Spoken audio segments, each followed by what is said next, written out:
Hello, welcome to the channel Y Stories. Enjoy watching. This is from Carmen and me for your bright future. At the wedding, my husband dramatically handed his sister an envelope with $700,000.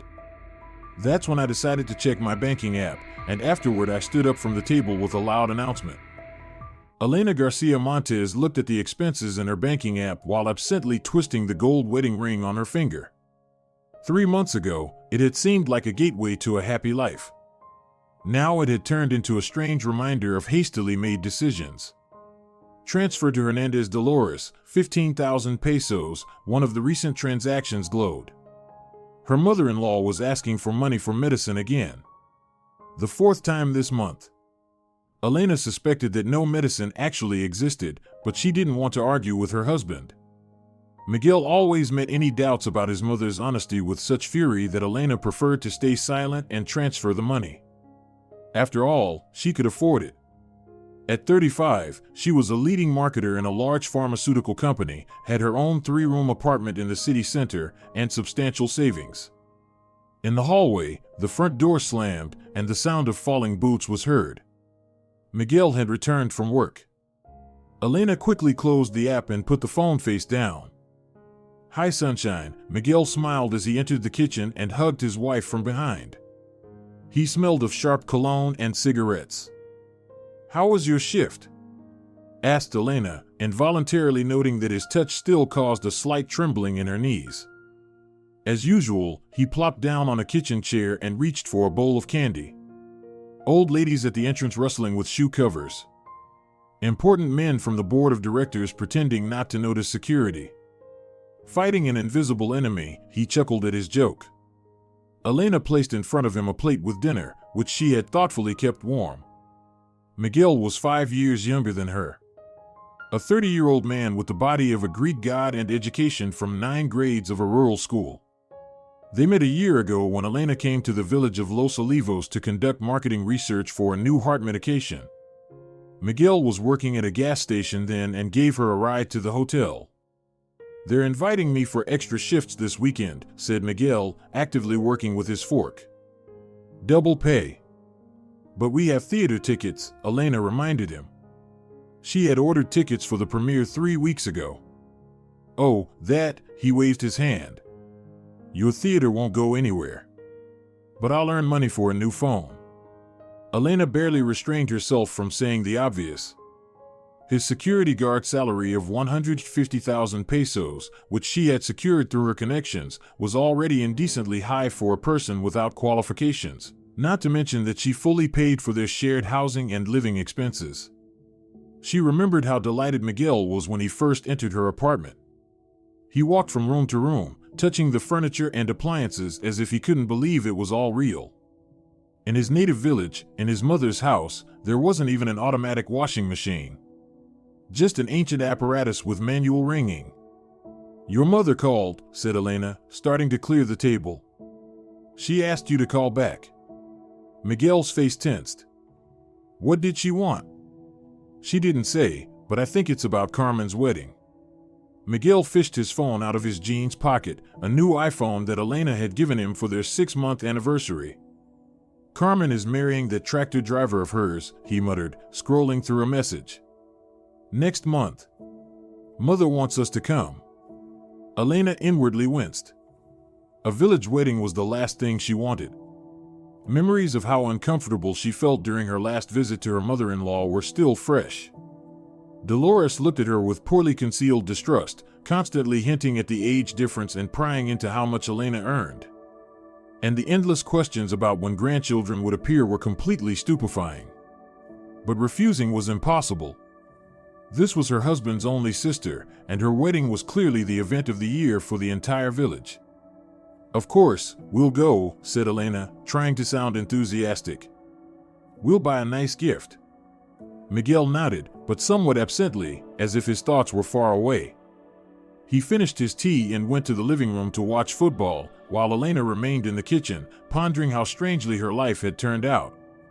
Once she had dreamed of a family with an intelligent man, of conversations over dinner, of books and exhibitions, of joint travels through Europe. Instead, she married a man who didn't know who Diego Rivera was and considered opera torture for the ears. But when Miguel looked at her with his brown eyes and embraced her so that it took her breath away, all these differences seemed unimportant. Recently, however, Elena began to notice that they talked less and less in the evenings. Miguel quickly adapted to city life and formed his own company for evenings, other security guards and drivers with whom he played online games and sometimes drank tequila at a sports bar nearby.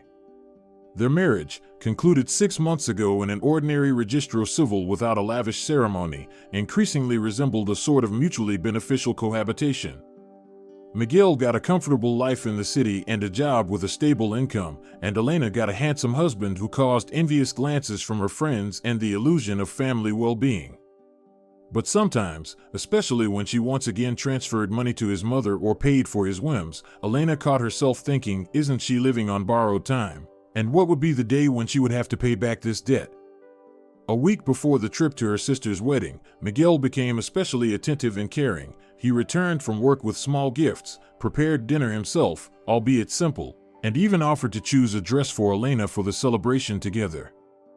You've been suspiciously nice in recent days, Elena noticed when he once again brought her coffee in bed on a Saturday morning. I just missed you, he smiled, kissing her on the top of her head. Always at work, always at work. Elena wanted to remind him that it was he who chose additional shifts instead of time with her, but she remained silent. After all, this sudden idyll was pleasant, as if the first months of their relationship had returned, when Miguel looked at her with admiration and was ready to carry her in his arms.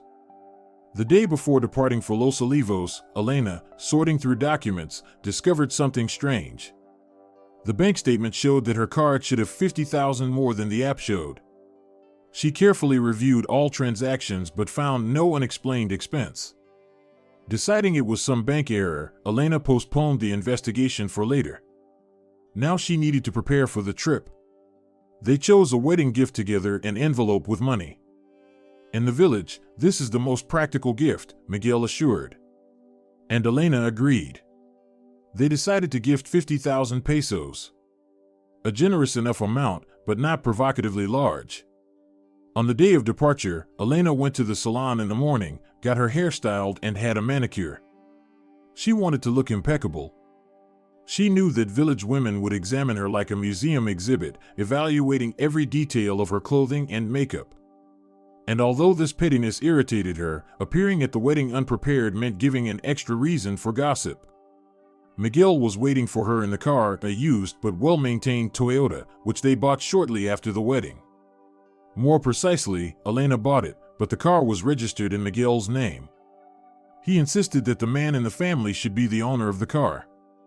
"You're beautiful," he said sincerely when Elena sat in the passenger seat. "You'll be the most beautiful woman at the wedding. Just don't forget to mention that to your mother," Elena joked, but the joke concealed a bitter truth. Dolores disliked Elena from their first meeting. Perhaps because she saw in her a threat to her influence on her son, or because the urban, educated, and self-sufficient daughter-in-law seemed like a foreign element in her simple worldview.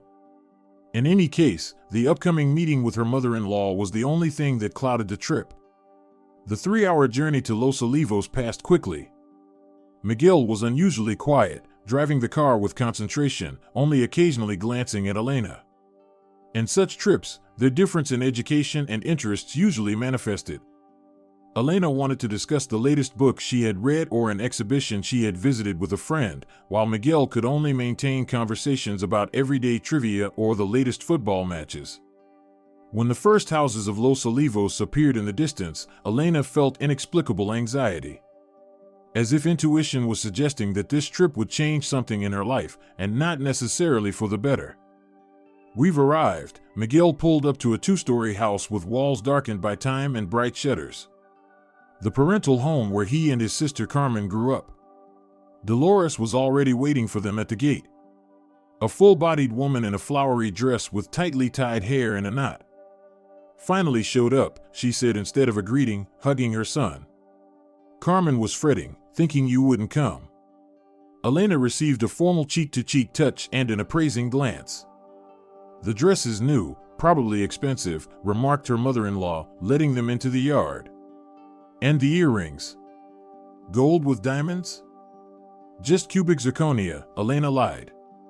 In fact, the earrings were with small but real diamonds. A gift from her parents for her 30th birthday. In the yard of the house, tables were already set, covered with white tablecloths. Women were bustling with appetizers. Men were setting up an additional canopy in case of rain. The wedding was scheduled for tomorrow, but preparations were in full swing. Miguel. Carmen ran out of the house, a 22-year-old copy of her brother. The same brown eyes, the same color of hair. How glad I am that you came. She hugged her brother, then sincerely smiled at Elena. Hi. You're always so beautiful. Unlike her mother, Carmen was friendly with Elena. Perhaps because she immediately saw in her urban relative a source of fashion advice and stories about a different life. Come, I've settled you in a room upstairs. Carmen pulled them into the house. It will be quieter there when guests start celebrating. The room turned out to be small but cozy, with a wooden bed and a colorful carpet on the wall. While Elena was unpacking, Miguel went downstairs to help with the preparations. Through the open window came voices, laughter, the sound of a hammer. The village lived in anticipation of the celebration. Elena sat down on the edge of the bed and took out her phone. For missed calls from work, apparently something urgent. She started dialing her assistant's number, but at that moment Miguel entered the room. Mom's calling for you, he said, opening the suitcase and taking out a fresh shirt. She wants you to help with cutting salads. Elena suppressed a sigh. There were problems at work that required her attention, and she was to spend several hours cutting vegetables under the watchful eye of her mother-in-law, who would surely find something to criticize. Of course, I'll come down now, she said, hiding the phone in her pocket. It's only for 2 days, Elena reminded herself, descending the creaking stairs. Just 2 days of a village wedding, and then they would return to the city to their normal life. Nothing foreshadowed that this weekend would become a turning point in their marriage. The kitchen in the Hernandez house was buzzing like a beehive. 5 women in aprons were simultaneously cutting something, stirring, tasting, loudly discussing each dish. The air was filled with the smells of fried meat, fresh vegetables, and home baking. And here's the city daughter-in-law gracing us, Dolores announced when Elena entered the kitchen. I hope you know how to use a knife. Not just pressing computer buttons all the time. The neighbors snickered, and one of them, a lean woman with a wrinkled face, winked at Elena. Don't listen to Dolores, she's a known sourpuss. I'm Rosita, their neighbor. Take an apron and stand over there. You'll be cutting cucumbers for the salad. Elena gratefully smiled, tied on the offered apron, and took up the knife. She was no stranger to kitchen work. In her student years, she had worked as a waitress in a cafe, sometimes helping in the kitchen. But in her mother-in-law's eyes, she would always remain delicate, even if she mastered all the intricacies of village cooking. And yours, I see, has settled in the city, continued Rosita, skillfully shredding cabbage. Got plumper, dressed better. Unlike when he was leaving here, thin, walking in worn jeans. You're feeding him well. She feeds him, as if, snorted Dolores. Put my son on those slimming pills of hers. I've seen them in the city. Just herbs, no normal food. Mom. Carmen, flushed, peeked into the kitchen. Juan and his parents have arrived. Go out and say hello. The mother-in-law immediately put down the knife, fixed her hair, and, throwing a warning glance at Elena, left the kitchen. Carmen jumped up to Elena and whispered, Don't pay attention. She's on edge because of the wedding. Elena nodded. She had long realized that it was better not to argue with Dolores. Any attempt to defend herself was perceived as insolence and only exacerbated the situation. The day flew by in pre-wedding bustle. Elena honestly fulfilled all the assignments, cutting salads, hanging ribbons and balloons in the yard, helping the bride try on the veil. Towards evening, the master of ceremonies arrived, a corpulent man in a worn suit with a huge folder of scripts and a speaker for music. He importantly discussed the order of the celebration with the parents of the bride and groom, and then held a small rehearsal of contests. Miguel spent the whole day around the men, helping to set up tables, going for alcohol, dragging boxes of food.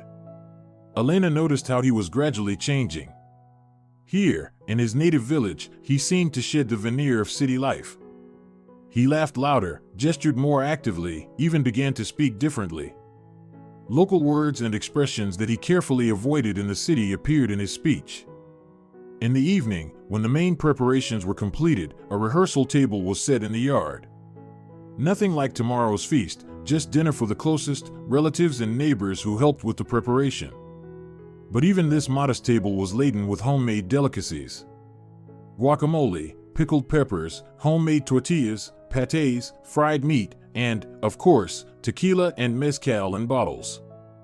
Well, to the future newlyweds. The father of the groom proclaimed, raising a shot glass. May they live long and happily, not like me and my old woman. Everyone laughed and drank. Elena just took a sip. She didn't like strong alcohol, especially tequila. Miguel, however, downed the glass in one gulp and immediately poured himself a second. Easy, dear, Elena said quietly, but he just waved her off. I'm home, I'm allowed, he replied with a kind of childish resentment in his voice, and drank again. By the third glass, Miguel was already actively participating in neighbors' conversations about politics and gas prices. By the fifth, he began to sing loudly to the guitar, which someone brought from the house. Elena watched this transformation with alarm. In the city, Miguel drank little and kept himself in check. Here, among his own, he seemed to be making up for lost time.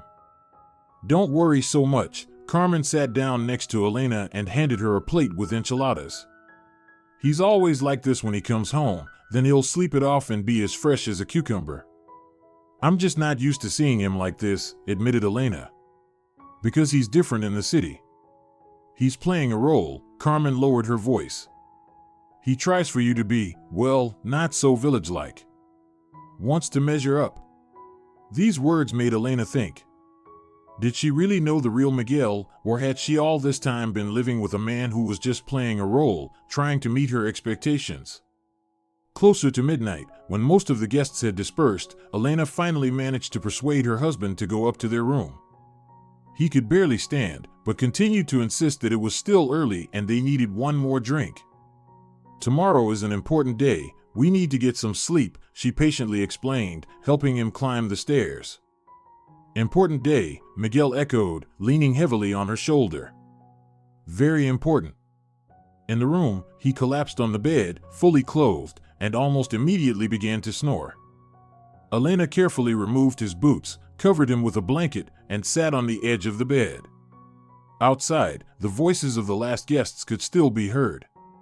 Somewhere in the distance, a dog was barking. The usual sounds of a village night. Elena took out her phone and, taking advantage of the moment of quiet, called back to work. As she feared, problems had arisen with a new advertising campaign. The client was insisting on changes that completely contradicted the original concept. Elena had to spend half an hour explaining to her assistant how to handle the situation and promising to return to full-scale work immediately after the wedding. After finishing the conversation, she went to the window. The yard was empty, only a couple of men were finishing their cigarettes by the gate. Among them was Juan, Carmen's fiancé, a stocky guy with an open face and kind eyes. He worked as a mechanic in a local garage, lived with his parents in a neighboring village, dreamed of buying a used pickup truck. An ordinary village guy, but Carmen looked at him with such adoration, as if he were at least a Hollywood star. Elena involuntarily smiled, remembering how she herself had looked at Miguel at the beginning of their relationship. Then his simplicity and sincerity seemed like a breath of fresh air after a series of dates with self-absorbed city men, focused only on career and status. Miguel admired everything she did, listened to her stories about work as if they were the most fascinating stories, and sincerely was proud of her achievements. When did that change? When did his admiration turn into accepting all benefits as a given? When did "thank you for your help" turn into "you're my wife, you're supposed to help"? Sighing, Elena moved away from the window and began preparing for bed. The day had been long, and tomorrow she would have to endure the entire wedding, smile at strangers, and listen to endless questions about city life. The morning of the wedding day began with commotion. The house was filled with shouts, laughter, the sound of footsteps. Someone was looking for an iron, someone was demanding the bathroom be freed. Pots were ringing in the kitchen, a car with a cake was unfolding in the yard. Elena woke up because the bed beside her was empty. Miguel was nowhere to be seen.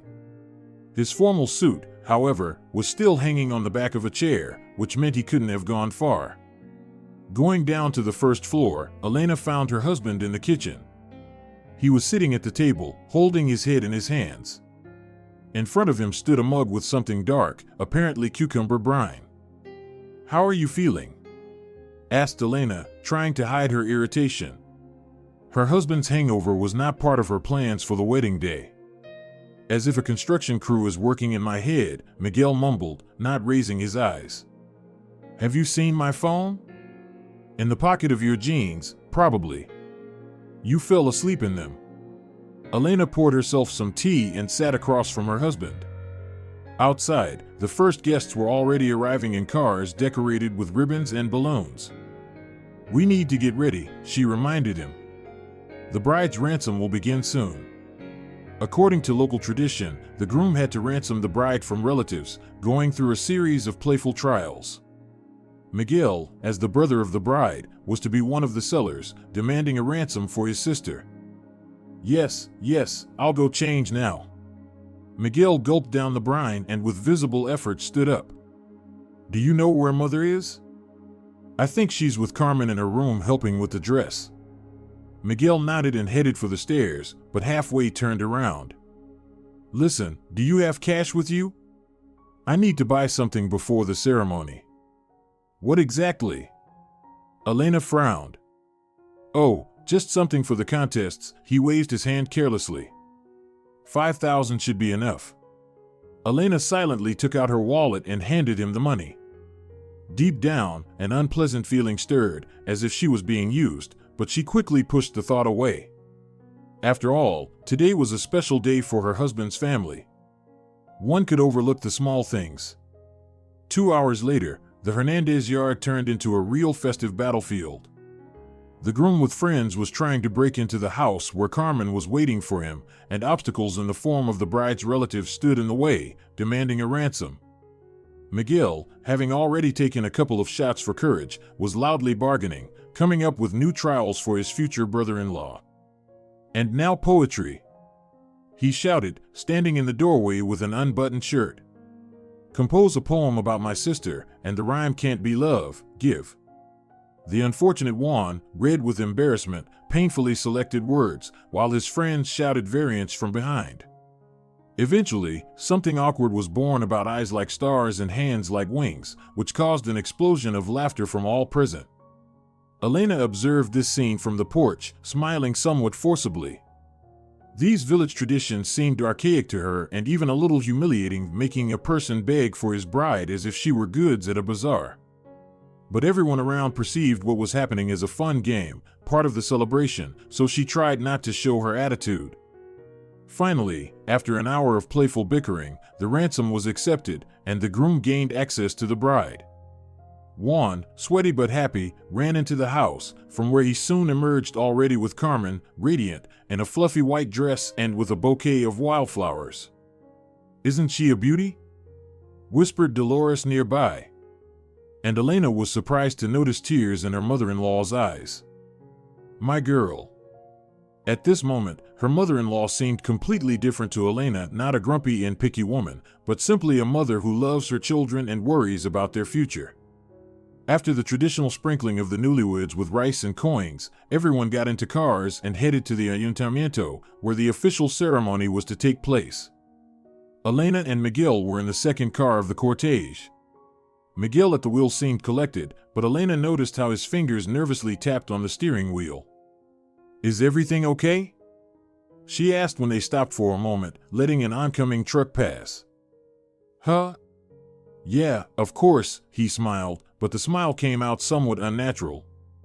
"Just worried about Carmen. Juan is a good guy, but you know how it is."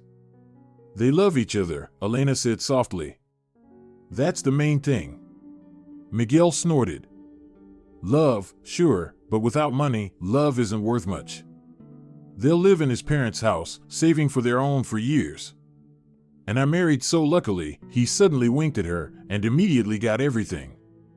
This phrase, said as if in jest, cut painfully into Elena. She had always suspected that the material side of their marriage played not the least role for Miguel. But to hear it so directly, even in the form of a joke, was unpleasant. I also consider our marriage lucky, she replied dryly, looking out the window. Although for other reasons. Miguel either didn't notice her tone or decided to ignore it. He started the car again and continued following the wedding cortege. The ceremony at the ayuntamiento passed quickly and without much emotion. The usual procedure with signing documents and exchanging rings. Then everyone returned to the Hernandez yard, where a festive table was already set, and the master of ceremonies was waiting with a microphone at the ready. The tables were laden with treats. Homemade tamales, fajitas, various salads, many types of salsa, pies with different fillings. Every inch of the tablecloth was occupied by plates, bottles, or flower vases. In the center of the main table stood a three-tiered cake, decorated with figurines of the bride and groom. Elena and Miguel were seated next to the newlyweds, as the closest relatives. Dolores, dressed up in a blue dress with a lace collar, took a seat on the other side of her son. She kept leaning towards him, whispering something in his ear and casting quick glances at Elena. The master of ceremonies announced the beginning of the celebration and proposed the first toast to the newlyweds. Everyone drank in unison, had some food, and the celebration began to gain momentum. Congratulations were voiced, contests were held, guests danced to the music flowing from the speakers. Elena tried to participate in all activities, smile, and maintain conversations, but she felt like a stranger at this celebration of life. Miguel, on the contrary, was in his element, laughing loudly, actively participating in contests, hugging longtime friends and relatives. Every 15 minutes, someone would approach their table and shout bitter, forcing the newlyweds to kiss, and then under the cries of "and now the witnesses," Miguel had to kiss Elena. After another such kiss, tasting of tequila and onions, Elena wiped her lips with a napkin and quietly said, "Don't you think you're drinking too much? Come on," he put his arm around her shoulders. "My sister is getting married, how can I not drink? You should relax too, drink properly, not just pretend. Someone has to be in an adequate state to drive us home," Elena remarked. "Home?" Miguel laughed loudly. "What home? We'll celebrate until morning, and then another day to recover." Dolores sat down at their table, fanning herself with a paper napkin. "Oof, it's hot," she complained, although the day was quite cool. "Elena, my dear, I've been wanting to ask for a long time, when will you and Miguel make us happy? Carmen here is already building a nest, and you keep delaying." Elena tensed. The question of children was a sore subject. She and Miguel didn't exactly actively plan children, but they weren't using protection either. However, in 6 months of marriage, pregnancy had not occurred. "Mom, don't start," Miguel frowned. "We have everything according to plan." "What plan?" Dolores persisted. "In our time, there were no plans, it was as God willed. And now young people plan everything, build careers, but the years are passing. Elena is already over 30. It's time to think about children, not about these marketing things of yours." Elena clenched her teeth to avoid responding sharply. The absence of pregnancy worried her, but she certainly wasn't going to discuss it with her mother-in-law. "Let's not talk about sad things on such a day," she said diplomatically, rising from the table. "I think I'll go congratulate Carmen from both of us. We haven't given the gift yet." Elena headed toward the newlyweds, who were accepting congratulations from another group of guests. Passing by the table with gifts, she noticed an impressive stack of envelopes. Money was the most practical and desired gift at a village wedding. Carmen, seeing Elena, happily waved to her. "One moment, Juan, I'll be right back." She stepped away from her husband and hugged Elena. Thank you for coming. It's important for Miguel, though he doesn't show it. You're welcome, Elena smiled. I'm very happy for you. You're a wonderful couple. Yes, Carmen looked dreamily at her husband. Juan is good and hardworking. We've already saved a bit for the first down payment on a car, but we're still far from the goal. Elena remembered the envelope with money that she and Miguel had prepared for the newlyweds. Strange that her husband hadn't yet presented it to his sister. Miguel was supposed to, she began, but at that moment the master of ceremonies took the microphone again and announced that it was time for special congratulations from close relatives. And now the floor is given to the brother of the bride, Miguel, sang the master of ceremonies, and everyone applauded. Miguel, staggering, rose from the table. His face was flushed, his tie skewed to the side, and his eyes strangely gleamed either from drink or from unshed tears. He took the offered microphone and cleared his throat. Carmen, sis, he began, and his voice faltered. We with you, we always. Damn, I don't know how to speak beautifully. The guests laughed. Someone shouted. Speak from the heart. From the heart? Yes. Miguel took a deep breath. Carmen, you've always been the smartest, the kindest. Remember how you went to first grade, and I led you by the hand? You were so afraid, and I kept telling you that everything would be all right, that I wouldn't let anyone hurt you. Carmen nodded, furtively wiping away tears. And now you've grown up, become so beautiful, found yourself a good husband, continued Miguel. Juan, you watch out, or I'll find you and box your ears. The guests laughed again, and the groom playfully raised his hands, as if surrendering. I want everything to be good for you to live in prosperity, for your children to be born healthy and happy. Miguel was now completely emotional, his voice trembling. And therefore, I want to make you a special gift. He rummaged in the inside pocket of his jacket and pulled out a white envelope. Elena tensed. This was not the envelope they had prepared together.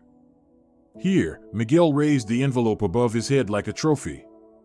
700,000 pesos for a bright future, for a car, for the first down payment on a house, for whatever you want. An admiring whisper passed through the crowd. 700,000 was a huge sum for a village where a mechanic's salary rarely exceeded 30,000 a month. Elena froze, feeling the blood drain from her face. 700,000? She knew for certain that in a joint envelope for the newlyweds there was 50. Where did the rest of the money come from? With a bad feeling, she took out her phone and opened the banking app. What she saw made her heart skip a beat. Yesterday, a transfer was made from her account to Miguel's card. The amount was 700,000 pesos. The world around seemed to darken. She watched as Miguel handed the envelope to his sister, as she hugged him with tears of gratitude, as everyone applauded the generosity of the bride's brother. And at that moment, Elena realized that her marriage had been a mistake from the very beginning. Time seemed to freeze. Elena stared at the phone screen, not believing her eyes. 700,000, almost a quarter of her annual income, had simply disappeared from the account. And now this money, her money, was in the envelope that the enthusiastic Carmen was clutching to her chest. The transfer was made yesterday evening when she was taking a shower before bed, and Miguel was supposedly watching TV in their bedroom. He knew her password for the app. They never hid such things from each other. This was not just theft, it was a betrayal of trust. Through the noise in her head, Elena heard someone shouting bitter. The guests clapped, demanding that the newlyweds kiss. Carmen and Juan, smiling sheepishly, kissed to general applause. Miguel, swaying, was returning to his seat, accepting pats on the shoulder from admiring guests. Now that's a gift. That's brotherly love. Voices came from all sides. Miguel sat down next to Elena, beaming. Did you see how happy Carmen was? He asked, as if nothing had happened. Now they'll definitely be able to buy a car. Elena remained silent, gritting her teeth so hard that her cheeks hurt. In her head flashed all these months of how she helped him get a job, how she paid for their apartment, how she bought him clothes, gadgets, paid for his whims, how she transferred money to his mother. And all this time he perceived her money as his own. "That's my money," she said quietly. "What?" Miguel leaned towards her, not hearing because of the loud music. "That's my money," repeated Elena a little louder. "You stole it from my account." Miguel's smile faded. Something resembling shame flickered in his eyes, but quickly gave way to irritation. "Don't talk nonsense," he snapped. "We're family. What difference does it make whose money it is? It's shared." "Shared?" Elena felt rage boiling inside. 700,000 pesos, Miguel, without my knowledge, without my consent. Do you even understand that this is theft? Miguel painfully grinned and looked around, checking if anyone could hear their conversation. The music was playing loudly. The guests were engrossed in another contest conducted by the master of ceremonies. No one was paying attention to them. "Listen," he lowered his voice. "Let's not make a scene, okay? This is for Carmen. She's my only sister. I couldn't give her some miserable 50,000 when we have the opportunity." "We?" Elena interrupted him. "We don't have such an opportunity." "I do. I decide how to dispose of my money." "God, you're just greedy," Miguel suddenly went on the offensive. "For you, 700,000 is what? A monthly salary. But for them, it's a chance at a normal life." "It's not about the amount," Elena tried to speak calmly, although everything was boiling inside. "It's about the fact that you stole it. In secret from me. That's betrayal." Miguel scoffed mockingly. "Betrayal? Don't be dramatic. Big deal, took money from my wife to help my sister. I'll pay you back someday." In his tone, in his gaze, Elena saw what she hadn't noticed before or didn't want to notice. Contempt. He despised her for her money, for her status, for her education. He took everything she gave and considered it his right. "You'll never be able to repay me this money," she said quietly. "You don't have such income and never will, because you don't want to work and develop. It's easier for you to parasitize on me." Miguel's face contorted with anger. He painfully grabbed her wrist under the table. "Shut up," he hissed. "Don't embarrass me in front of everyone. Smile and pretend everything is normal. We'll talk at home." Home. In her apartment, which he considered his, for which he had never paid a penny. At this moment, something inside Elena switched. As if a fuse had blown, protecting against emotional overheating. She felt a strange calmness, almost detachment. "No," she said, freeing her hand. "We'll talk now. And not just us." With these words, Elena rose from the table and headed to the center of the yard, where the master of ceremonies was conducting another contest. Miguel rushed after her, grabbed her by the elbow. "What are you planning?" Fear flashed in his eyes. "Elena, don't. Please." But she wasn't listening anymore. Approaching the master of ceremonies, she politely asked for the microphone. He, not suspecting any trick, gladly handed her the instrument. "Dear guests," Elena's voice sounded surprisingly firm. "I would also like to say a few words." The music subsided. Everyone turned to Elena, curiously waiting to hear what the city daughter-in-law would say. "I heartily congratulate Carmen and Juan. You are a wonderful couple, and I wish you many years of happiness." She paused, gathering her thoughts. "I would also like to clarify one detail regarding the gift that Miguel presented to you."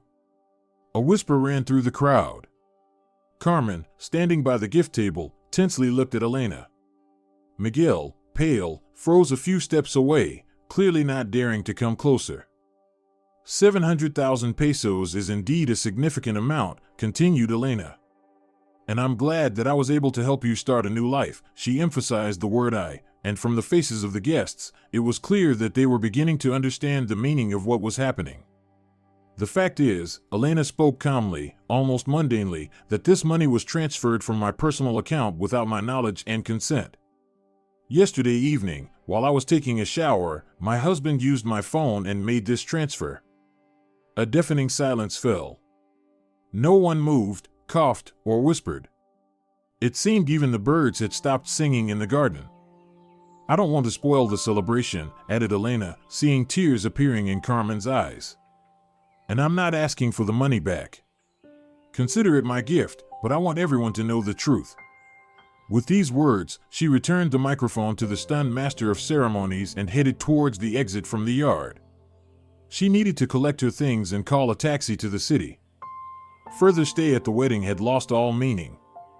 The guest stupor lasted about 5 seconds, no more. Then everything whirled like in a kaleidoscope. Someone began loudly discussing what they had heard. Someone rushed to comfort Carmen, who looked completely crushed. Dolores, gasping with indignation, rose from the table and loudly said, "There she is, the city piece. Decided to embarrass us in front of the whole village. Ungrateful. My son does everything for her. And she." The mother-in-law's tirade was lost in the general hubbub. Elena, not looking back, walked to the gate. Miguel caught up with her already outside the yard. "What have you done?" he shouted, grabbing her by the shoulders and turning her to face him. "Why did you embarrass us? Why did you put on this show?" "You put on a show," Elena calmly replied, "when you decided to steal my money and pass it off as your grand gesture. What difference does it make whose it is?" Miguel was squeezing her shoulders harder and harder. "We're husband and wife, everything is shared." "You're mistaken," Elena stepped back, freeing herself from his grip. "We have nothing in common anymore. I'm returning to the city alone. When you arrive, your things will be waiting for you in the hallway." Miguel's face contorted. He stepped towards her. "You can't just throw me out. That's my home too." "No," Elena cut him off. "It's my apartment, for which I pay. You're a freeloader, Miguel, and I won't support you anymore." She turned and quickly headed towards the center of the village to the bus stop. Taxis didn't come here. She'd have to make her way to the city through connections. "Wait!" Miguel rushed after her. "You can't leave. We have no return tickets until tomorrow." "You don't have any," Elena corrected him. "I'm returning now." He caught up with her and stood in her way, blocking the road. "Listen," pleading notes appeared in his voice. "I understand everything. I was wrong. I shouldn't have taken the money without asking. But it's for Carmen, you understand?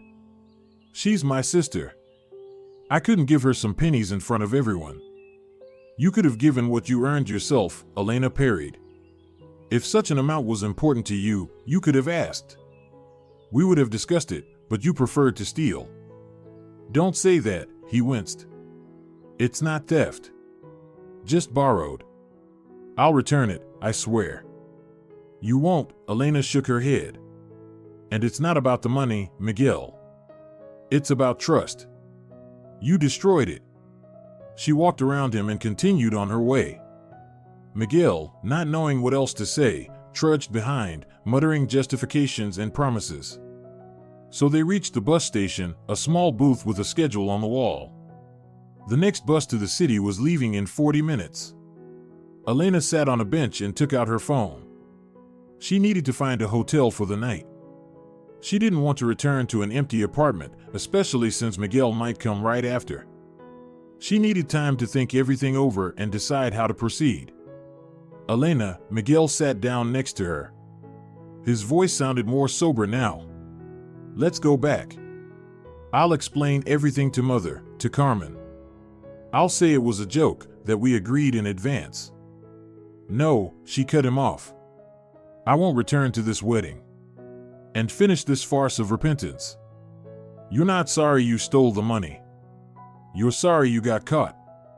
Miguel's face suddenly changed. The mask of repentance fell off, revealing hidden malice. "Then get lost," he jumped up from the bench. "Think you're so irreplaceable? Girls like you, lonely, desperate women over 30, are a dime a dozen. All want a young, handsome man, ready to pay for it." Elena looked at him, not recognizing the person she had lived with for over a year. Or, more precisely, finally seeing him for who he really was: mercenary, cynical, and capable of genuine feelings. "You're right," she said calmly. "There are many like me, and plenty like you. The difference is that I can provide for myself, but you without someone like me are nobody." Miguel opened his mouth to answer, but at that moment a bus rolled into the square. It wasn't the one Elena was waiting for, but it was also going towards the city, just with a change in the district center. Elena stood up and headed towards the bus. Miguel shouted after her, "Hey, what about me? How will I get back?" "That's no longer my problem," she replied without turning around. "Goodbye, Miguel." The bus was almost empty. A few elderly women with bags, a couple of teenagers in the back seats.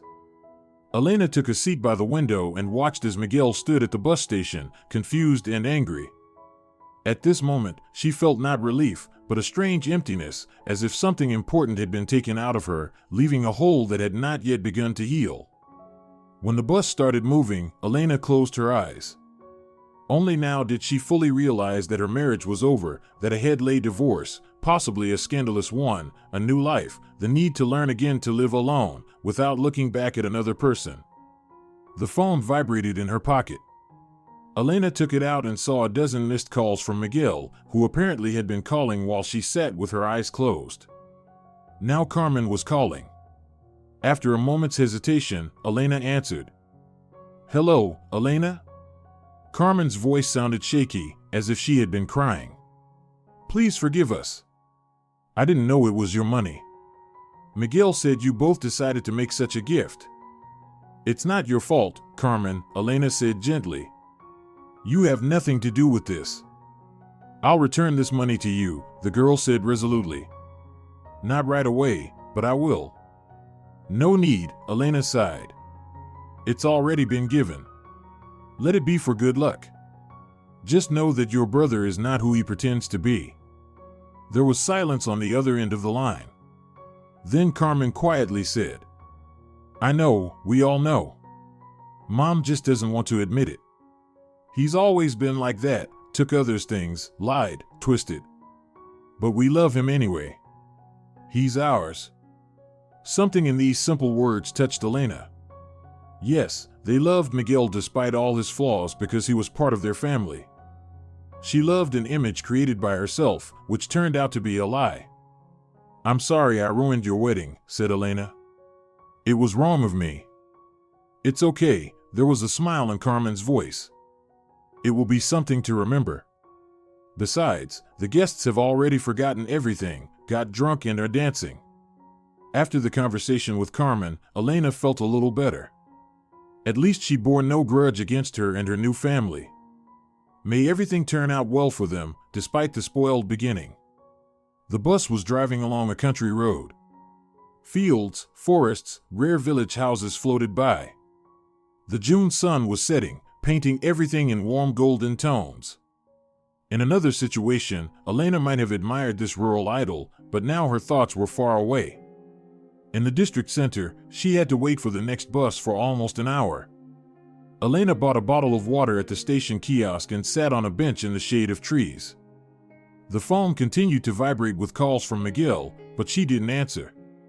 Instead, she dialed the number of her closest friend, Laura. She picked up after the first ring. "Elenita, how are you there at the village celebration of life?" "Laura, I'm coming back," Elena's voice faltered. "Miguel and I." "It's over." "What happened?" Laura's tone instantly became serious. Elena briefly recounted the events of the day. As she told the story, she could hear her friend cursing and getting indignant. "I always said he was a gold digger," exclaimed Laura when Elena finished. "From the very beginning, it was clear that he was after your money." "It wasn't clear to me," Elena smiled bitterly. "I thought he really loved me." "Sweetie, he loved what you gave him, a comfortable life, status, money," Laura sighed. "Listen, come to my place, stay the night with me, and tomorrow we'll decide what to do next." "Thank you," Elena sincerely thanked. "I'll arrive late. The bus to the city will only be at 9. "I'll wait for you anytime," the friend assured. And don't think of answering his calls. Someone like him shouldn't be given a second chance. After talking with Laura, Elena felt a surge of determination. Yes, she had been deceived, used, betrayed, but she was strong, she would handle it. She had work, an apartment, friends. She would endure this blow and only grow stronger. When it got dark, the bus to the city finally arrived. Elena took a seat by the window and, looking at the lights of rare settlements floating by the glass, thought about how her life would change. Now she would have to file for divorce, possibly change the locks in the apartment if Miguel wouldn't voluntarily give back the keys. And most importantly, she would have to learn again to live alone, without looking back at another person. The phone vibrated in her pocket again. This time it wasn't Miguel calling, but his mother. Elena was about to drop the call, but then decided to answer. Better to dot all the I's right away. "Yes, Dolores?" she said, trying to sound calm. "How could you?" Her mother-in-law was clearly on the verge of hysteria. "Humiliate my son in front of the whole village, in front of friends, in front of relatives?" "Your son humiliated himself when he stole my money," Elena replied. "And there's no need to make me out to be the villain. I'm not demanding the money back, although I have every right to." "And what's that money to you?" Dolores persisted. "Big deal, 700,000. For you, it's pocket change, but for Carmen, it's a fortune. You're so rich, you could have given it yourself."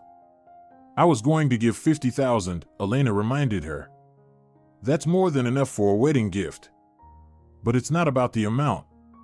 Miguel stole, and by doing so showed how he really treats me." "Yes, he loves you, you fool," exclaimed her mother-in-law. "He just wanted to help his sister. You're selfish, that's what you are. You only think about yourself."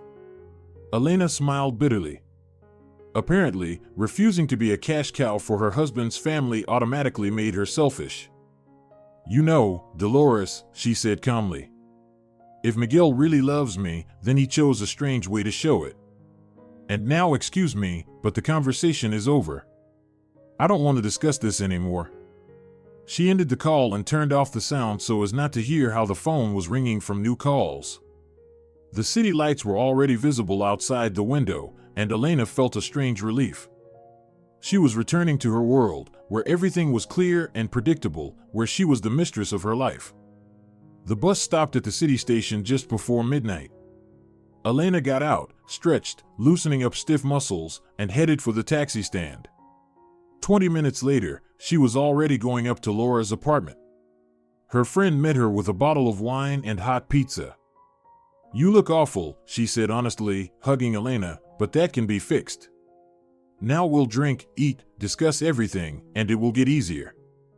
They settled in the kitchen, and Elena once again, this time in more detail, recounted the events of the day. Laura listened without interrupting, only shaking her head at particularly dramatic moments. "And what will you do now?" she asked when Elena finished. "Get divorced, of course." Elena took a sip of wine. "There's no other way out. I can't live with a person I don't trust." "Right," Laura nodded decisively. "And change the locks as soon as you get home. You never know what might cross his mind. You think he might do something?" "I'm sure," Laura frowned. Such types are unpredictable, especially when they realize they're losing an advantageous position. Without you, he's nobody, no housing of his own, no normal job. He's unlikely to accept this easily. Elena sighed. Laura was right. Miguel didn't seem like a person who would calmly accept her decision. "Stay with me for a couple of days," her friend suggested. "And then we'll call my brother with friends, and they'll supervise to ensure your dear husband collects his things and moves out without any excesses." This sounded reasonable. Laura's brother was a former military man, a robust man whom even the most desperate hooligan wouldn't want to have as an enemy. "Thank you," Elena gratefully squeezed her friend's hand. "I don't know what I would do without you." "Oh, stop," Laura waved her off. "You would do the same for me. And now let's finish the wine and go to bed. The day was hard. You need to rest." Lying in bed in the guest room, Elena checked her phone. Dozens of missed calls from Miguel, several from her mother-in-law, a couple from Carmen, and one message from her husband, sent a few minutes ago. "You'll regret this. I won't let you get rid of me so easily." The threat was obvious, but Elena wasn't afraid. Rather, she felt sadness. The person she once trusted with her most intimate thoughts had turned into a spiteful stranger. Monday morning greeted Elena with the sound of rain drumming on the windowsill. She woke up in Laura's apartment with a heavy head and an even heavier heart. For the first few seconds, she habitually reached for the neighboring pillow, expecting to feel her husband's warm body, but her fingers met only cool emptiness. Reality crashed down with all its mercilessness. Her marriage was over. The day before yesterday, she had publicly exposed her husband's betrayal. Yesterday she spent the whole day traveling and the evening talking with Laura. And today? Today she had to start a new life. "Good morning, sufferer." Laura appeared in the doorway with 2 cups of coffee. "We have to go to work in an hour, so get up." "I was thinking of taking a day off," Elena mumbled, sitting up in bed and accepting the hot cup. "Don't even think about it," Laura cut her off. "The best medicine for melancholy is to load yourself with work. Besides," she lowered her voice conspiratorially, "my brother, Raphael, is free today. He can go to your apartment and supervise to ensure your dear husband takes his things without any problems." Elena sighed. The thought of the inevitable meeting with Miguel caused anxiety, but there was no point in delaying this moment either.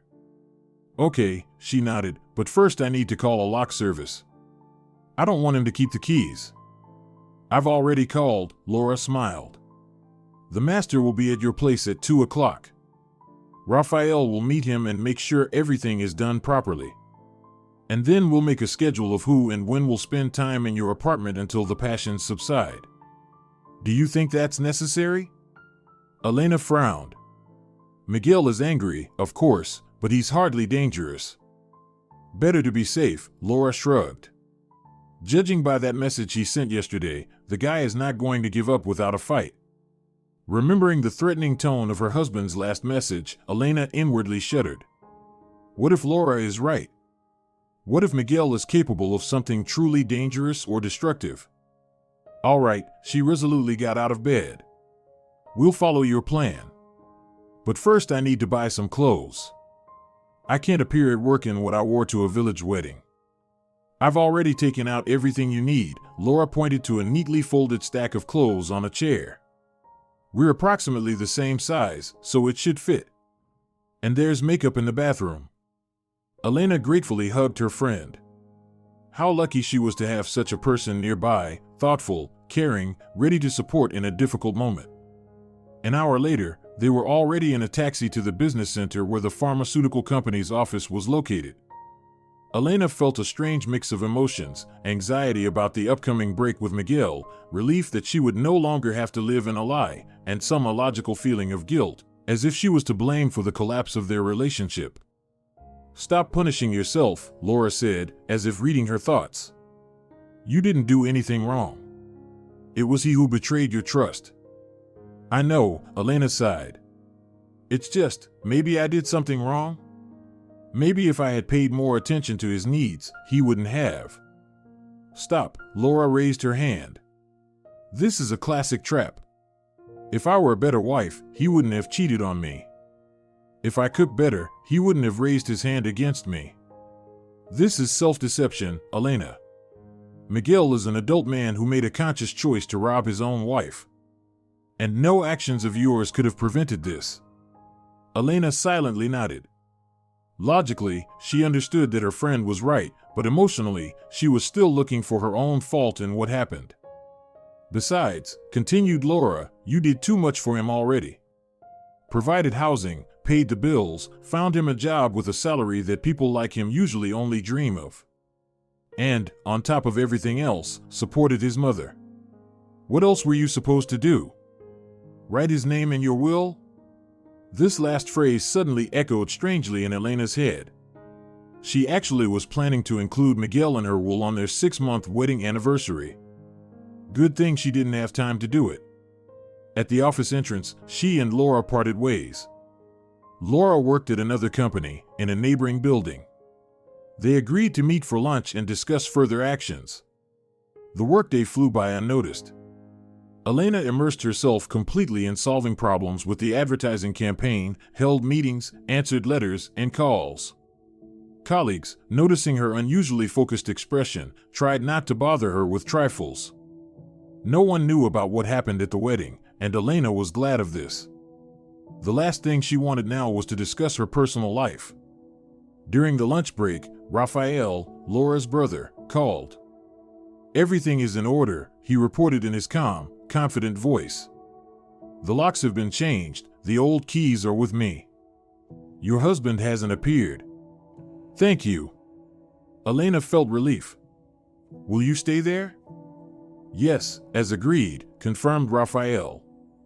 "I'll sit until 6, then meet you and escort you home. If he appears, I'll explain the situation to him."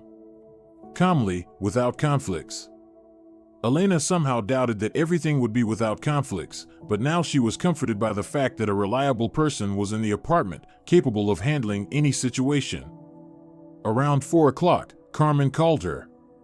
Miguel's sister's voice sounded worried. "Elena, have you seen my brother? He left the village yesterday, said he was returning to the city, but didn't come home. Mom is worried." "We no longer live together, Carmen," Elena answered softly. "I'm at work now, and they're changing the locks in the apartment. I haven't seen Miguel since I left the wedding." "You broke up?" There was genuine distress in the girl's voice. "Completely?" "Yes," Elena confirmed. "After what happened, we can't be together." Carmen was silent, then quietly said, "I understand and don't condemn you. Miguel. He's always been like that. Thought only of himself. If he shows up, ask him to call me," Elena requested. "We need to discuss the details of the divorce." "Okay," Carmen's voice faltered. "And once again, sorry about the money. Juan and I decided that we won't spend it. We'll return it to you as soon as we can." "No need, Carmen," Elena said wearily. "I've already said, consider it my gift. For good luck." After the conversation with Carmen, Elena felt a strange anxiety. Where could Miguel have gone? Is he so angry that he decided not to return home? Or, even worse, is he planning some sort of revenge? She pushed away the dark thoughts and returned to work. By the end of the day, Raphael called. "Miguel hasn't appeared? I'll meet you at the office entrance." Laura's brother turned out to be exactly as she had imagined him, a tall, broad-shouldered man with a military bearing and a calm, confident gaze. He silently escorted Elena to her building, went up with her, and inspected the apartment, checking all rooms and nooks. "All clear," he summarized. "If you want, I can stay overnight. I'll sleep on the couch." Elena was going to refuse. The thought of a strange man in the apartment seemed odd, but something in his serious gaze made her agree. "Thank you," she nodded. "I think that would indeed be reasonable, at least for the first time." The evening passed in a strange, tense silence. Raphael settled in the living room with a laptop, hardly talking, but his presence was strangely calming. Elena prepared dinner for two, ate almost mechanically, then stood for a long time in the shower, trying to wash away the fatigue of the last days. Before bed, she checked her phone. Not a single message or call from Miguel. This was strange and a bit alarming. Usually, when they argued, and this happened quite often, he would flood her with calls and messages, either accusing her of all sins or begging for forgiveness. Maybe this time he understood that he had gone too far or was just waiting for the right moment to strike back. With these uneasy thoughts, Elena fell asleep, but her sleep was broken, troubled. She dreamed of Carmen's wedding, only instead of a festive table there was a funeral one, and Miguel stood in the corner, laughing, counting money. The next 3 days passed relatively calmly. Elena worked, returned home, where someone from her friends was always waiting: Raphael, Laura, or her husband, Pablo. They organized a sort of duty, never leaving Elena alone for a minute. Miguel still hadn't appeared. His things remained untouched in the bedroom, neatly stacked by Laura's caring hands. His phone was turned off, social media not updated. Carmen called every day, increasingly concerned about her brother's absence. Maybe report to the police? She suggested in another conversation. What if something happened to him? He's 30 years old, and he's only been missing for a few days, Elena replied, trying to sound calm. The police won't even accept a report. He's a grown man, could have gone anywhere. But it's not like him, Carmen insisted. Miguel is always in touch, always answers calls. Elena remained silent. She also found Miguel's disappearance strange, but part of her was even glad for this pause. At least she could get used to the idea that their marriage was over without having to face him. On the fourth day, returning from work, Elena discovered that the door of her apartment was scratched with numerous deep grooves, as if someone had tried to pick the lock with a knife. Rafael, on duty that day, anxiously examined the damage. Doesn't look like the work of a professional burglar, he noted. More like someone in fury tried to damage the door. Elena's heart contracted. Could Miguel have stooped to this? To damaging property out of revenge? We need to install a surveillance camera, Rafael said decisively. And reinforce the door with an additional lock. In your place, I would also file a report with the police just in case. Elena nodded, feeling anxiety giving way to anger. So, this is how Miguel decided to act: intimidation and petty mischief. Well, if he thought this would make her regret her decision, he was greatly mistaken. The next day, a camera was installed, and the door was reinforced with a metal plate and an additional lock. Elena also drafted a police report about property damage but didn't file it yet. She wanted to catch the vandal red-handed first. In the evening, an agitated Dolores called her. Miguel has appeared, she exclaimed without greeting. He's with me in the village, drunk as a skunk, mumbling something about you throwing him out and changing the locks. Elena felt simultaneous relief that her husband had been found and irritation at her mother-in-law's obvious attempts to make her feel guilty. I'm glad he's all right, she responded restrainedly. And yes, I did change the locks. After his threats, it was a necessary safety measure. What threats? Dolores was indignant. My son wouldn't hurt a fly. It's all you with your money and your city arrogance that drove him to this state. Elena closed her eyes, trying to maintain calm. Arguing with her mother-in-law was pointless. She always saw her son as an innocent lamb and blamed others for all his problems. Dolores, she said in as even a tone as possible, your son stole 700,000 pesos from me. This is a crime for which I have every right to sue him. The fact that I haven't done so is already a big concession on my part. Please tell him that his things are packed and waiting for him in the apartment. Let him call, and we'll arrange a time when he can pick them up. How cold you are! Exclaimed her mother-in-law. He loves you, and you're throwing him away like an unnecessary thing. Money is more important to you than your husband. It's not about the money, Elena repeated tiredly. It's about trust, which he destroyed.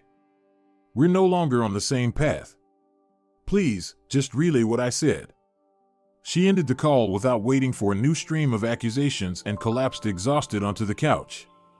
Conversations with her mother-in-law always drained her, and now, after everything that had happened, it seemed especially hard. The next few days passed without incident. The surveillance camera didn't record any attempts to enter the apartment.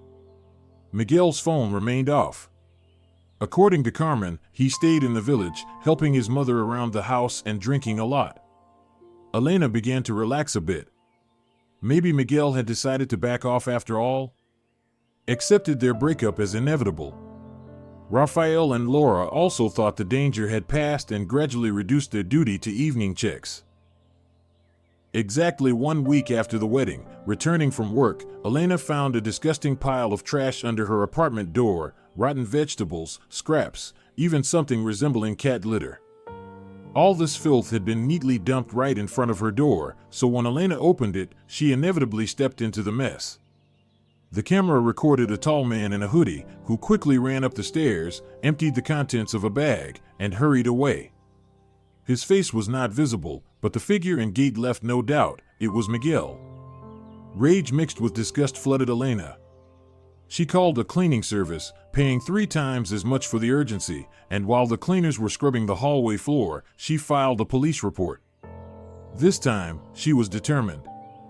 Such antics could not go unpunished. At the police station, they listened to her with polite indifference. The young sergeant took her statement, watched the video from the camera, and promised to conduct an investigation. His face showed that he considered it a trivial matter. It's just a family squabble. The husband decided to annoy his wife. You should talk to him, suggested the sergeant, returning the flash drive with the recording. Family problems are better solved peacefully, without involving the authorities.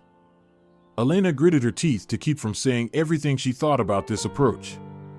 Instead, she calmly asked, and if he does something more serious, should I wait for him to set the door on fire or attack me? The sergeant sighed. Listen, I understand your concern, but for now, this is just petty hooliganism. We'll take the report, conduct an investigation. If it turns out it's really your husband, he'll get a fine.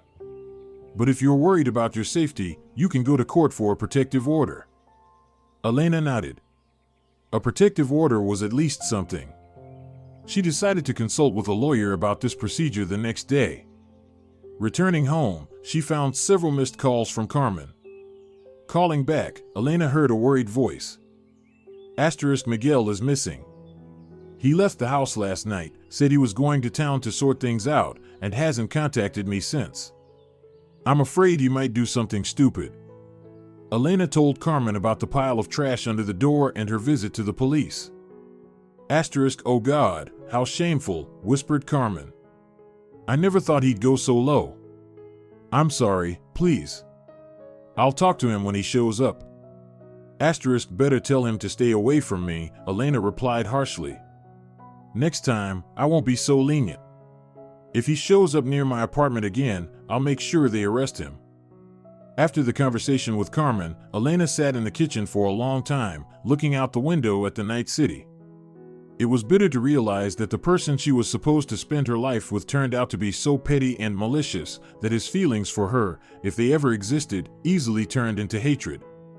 Maybe she had never really known the real Miguel? Maybe all these months he had just been playing the role of a man in love, pursuing his selfish goals.